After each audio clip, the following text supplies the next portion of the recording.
Hola, muy buenas tardes.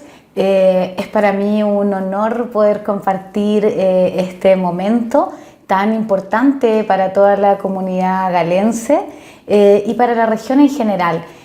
Antes que todo, agradecer la invitación. La verdad es que ha sido un tremendo aprendizaje, por lo tanto, creo que el principal motivo de agradecimiento es el poder conocer un poco más justamente de Puerto Gala. Alejar los estereotipos, pero por sobre todo conocer y reconocer el valor del sentido comunitario. Lo primero que me pasa cuando leo el libro es que aparece un concepto que en lo personal me gusta mucho, porque creo que es un concepto que nos permite efectivamente rememorar todo lo que somos y que tiene que ver con lo colectivo, con la comunidad.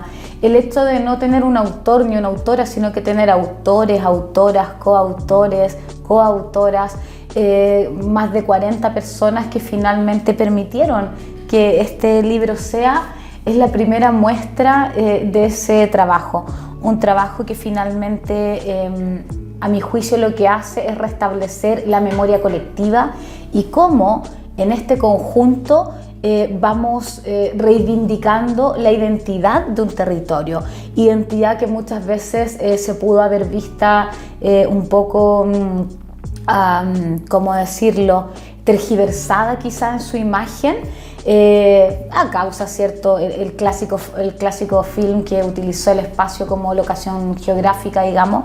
Y creo que aquí hay una reivindicación desde la comunidad por recuperar la identidad de un territorio, y eso me parece absolutamente relevante, así que partir señalándolo.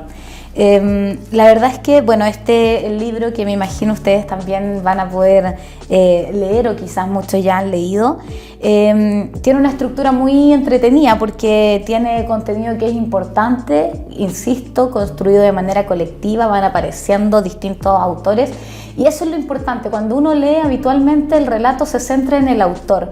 Aquí no es desde los autores, desde las historias que se cuentan, desde donde van apareciendo otros personajes que tienen un nombre y que se reivindica su historia, no lo que el autor quiere contar. En un primer lugar, respecto del poblamiento, ¿cierto? En el primer capítulo, respecto del poblamiento de Puerto Gala y el ambiente que se da, hay cosas que me llaman la atención y que efectivamente uno puede ir viendo cómo van dando sentido al por qué finalmente se decide habitar en este territorio. Y ahí hay un par de cosas que quise destacar que tienen que ver con esto de los vínculos. Por ejemplo, el señalar en el entendido que en el ámbito de la pesca es necesario siempre el tema del clima, ¿cierto? Es algo que está siempre presente. Entonces, creo que se hace una relación directa entre el lugar que se eligió para vivir y la importancia que se le da a las embarcaciones. Creo que esa relación que se ve, digamos, y que se pone en valor es relevante. Y eso a propósito justamente donde se plantea abiertamente, dice, lo más importante para nosotros es nuestra embarcación. Entonces, si tú no tienes un buen puerto para fondearte, vas a estar todo el día pendiente de tu embarcación. Aquí dice, te das cuenta que está todo protegido por el viento, no te pega ni el norte, ni el este, ni el sur, ni el oeste. Sin duda, la base es el abrigo, pero también Gala es estratégico porque tiene todos los puertos alrededor, porque desde Atilio puedes pasar a las islas de Moraleda, y eso creo que resume finalmente por qué llegamos a habitar este territorio. Con todas las complejidades que esto tiene. Entonces, esa relación entre el lugar para vivir, la embarcación y la oportunidad visionaria que se ve de desarrollo me parece muy relevante. Luego,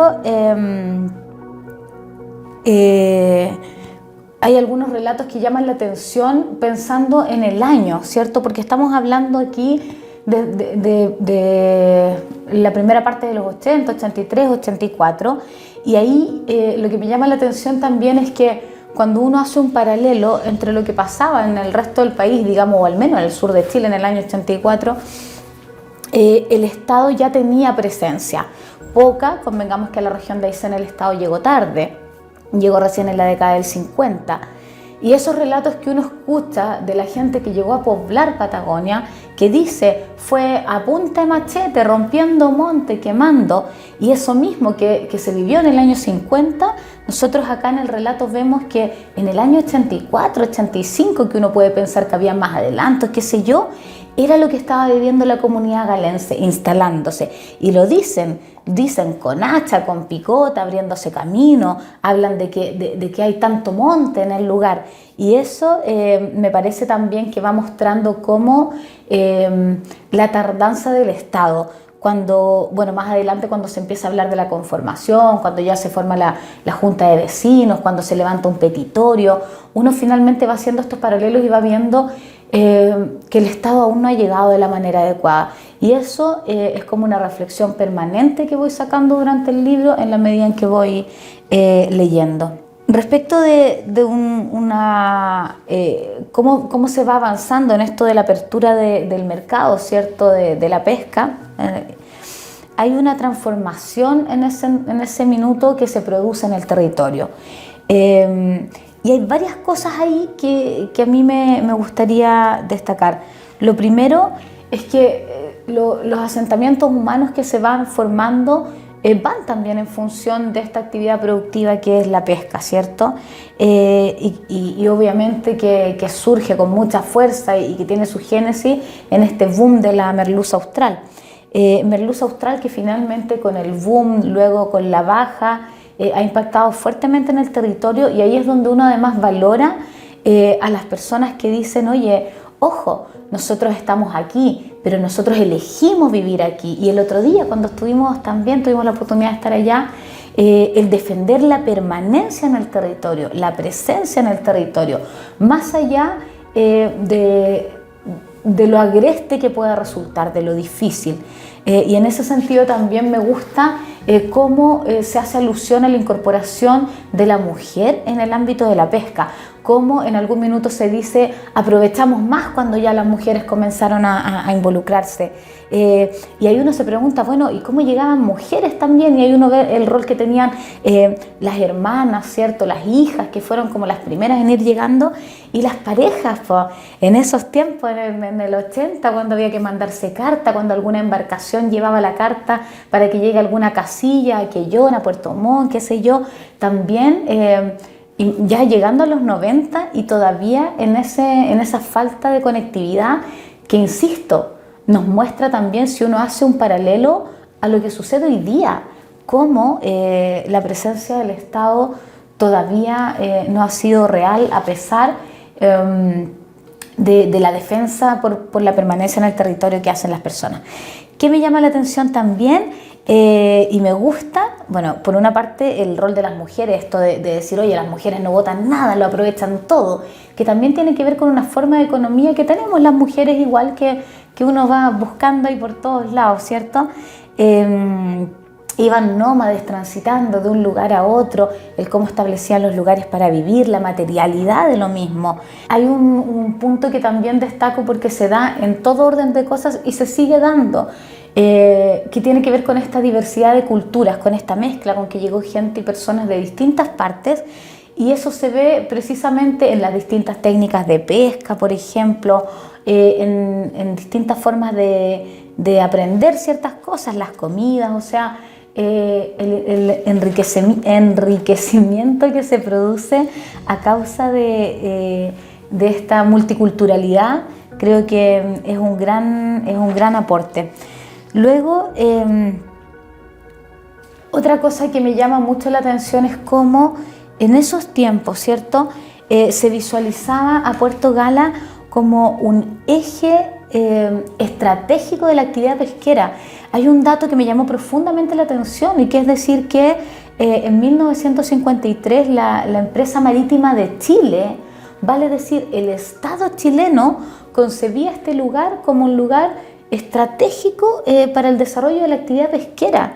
Bueno, finalmente la empresa fue privatizada en el año 95, nuestra empresa marítima estatal, digamos, y bueno, todo lo que de ahí ha venido, pero, o sea, en el año 50 y tanto tenía presencia ahí en Puerto Gala, y eso en el fondo también me hace analizar cómo en la medida en que el Estado fue privatizando sectores importantes, porque que una empresa del Estado esté en Gala, haya recalado ahí, reafirma esa visión de entender que es un lugar estratégico para la pesca.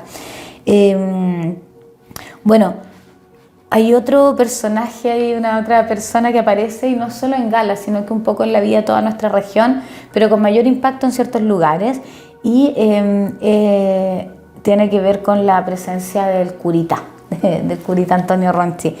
Ya en el año 90, ¿cierto? En el relato se dice, veíamos venir la crisis.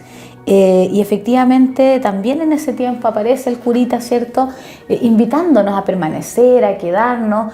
Y ahí creo que se instala con él se instala parte de la esencia, que es lo que planteé en un principio, de lo comunitario. De efectivamente cuando él dice, hagamos cosas que nos permitan vivir mejor, podamos establecernos de manera más permanente. Y él piensa en la posta, en el tema de la luz, en una escuela, ¿cierto? En tener un gimnasio que dio vida a muchas actividades posteriores. Entonces, creo que esa impronta que sembró ahí, esa semilla que sembró el curita Ronchi en la comunidad de Puerto Gala, hasta los días de hoy sigue vigente, y no podemos sino como región reconocer el tremendo trabajo y cómo lograba además él vincular a otros y al final hacer que todos estemos en una misma causa. Eso me parece perfecto. El hecho de que hayan llegado profesores allá por el año 93, ¿cierto? Los primeros profesores que llegan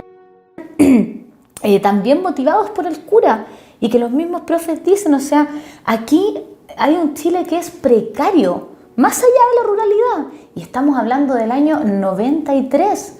Entonces, el reconocimiento también de personas, de profesionales chilenos que estaban en otro lugar y que llegan al territorio y que palpan esto de la precariedad, de que el Estado finalmente tampoco ha llegado a todos esos sectores, la ausencia del Estado. Y me llamó la atención un dato, que en algún minuto la escuela tenía 65 alumnos, o sea, estamos hablando de que se mantenía una población, ¿cierto? Y de que había un trabajo tendiente a permanecer en el territorio. Otro tema que me llama la atención igual, en esto de cómo las culturas se van mezclando y cómo se valoran y se validan, tiene que ver, por ejemplo, con los paramédicos, con el reconocimiento que hacen a todo ese saber ancestral que tenían mujeres y hombres en relación a la medicina, pero a través de las plantas, al poder curativo de las plantas, para qué sirve cada yuyo, porque finalmente en un territorio donde estabas a más de 4 horas de navegación, de cisnes en este caso, donde las condiciones ante una emergencia no son las más adecuadas para nada, efectivamente el poder contar con estos saberes era un aporte. Y eso nuevamente muestra cómo esta diversidad cultural se va mezclando en función del desarrollo de la comunidad. Me quedo también, ya para ir finalizando, en el año 1994 relatan aquí, comienzan con la formalización de la directiva, de la Junta de Vecinos, y ya por el año 97 hay un petitorio, y me llama mucho la atención porque ese petitorio siento, y esto lo digo en mi rol de autoridad, que aún estamos al debe, sin duda estamos al debe, por lo tanto tenemos que comprometernos efectivamente con este territorio. Rescato también, me quedan muchas cosas en la cabeza, creo que el tiempo se hizo poco, pero dentro de cómo se ha ido desarrollando también la presencia, por ejemplo, de personas, no sé, de Caleta Tortel, ¿cierto? Estaba pensando en las pasarelas justamente de Puerto Gala, cómo también se genera este intercambio de conocimientos, de saberes, y se va avanzando también en el desarrollo. Yo me quedo finalmente con que cualquier desarrollo que se proyecte para Puerto Gala tiene que ser en base a lo sustentable, a lo sostenible. Cualquier desarrollo que se quiera tener tiene que ser un desarrollo cuya base sea la esencia de Gala, que es esto, que es la construcción colectiva, que son los vínculos comunitarios. Me parece de verdad que hay relatos y hay citas hermosas, que ganas de tener más tiempo para poder comentarlo, pero creo que es un privilegio haber podido llegar a este espacio, haber conocido muchísimo más de la historia de Puerto Gala. Y ahí dentro del epílogo hay algo una frase, un texto que no sé si es de los que marqué, que me llamó mucho la atención, pero que habla de la necesidad, que habla de las raíces, de estas raíces incrustadas en terreno que se mezcla con roca a pesar de lo agreste y de todo, y finalmente cómo es esa raíz la que te sostiene y la que te permite finalmente crecer. Así que me quedo con eso, muy contenta, muy agradecida. Bueno, larga vida a Puerto Gala, y esperar que efectivamente podamos avanzar en mayores niveles de desarrollo y de autonomía. Un abrazo para toda la comunidad galense y muchas gracias.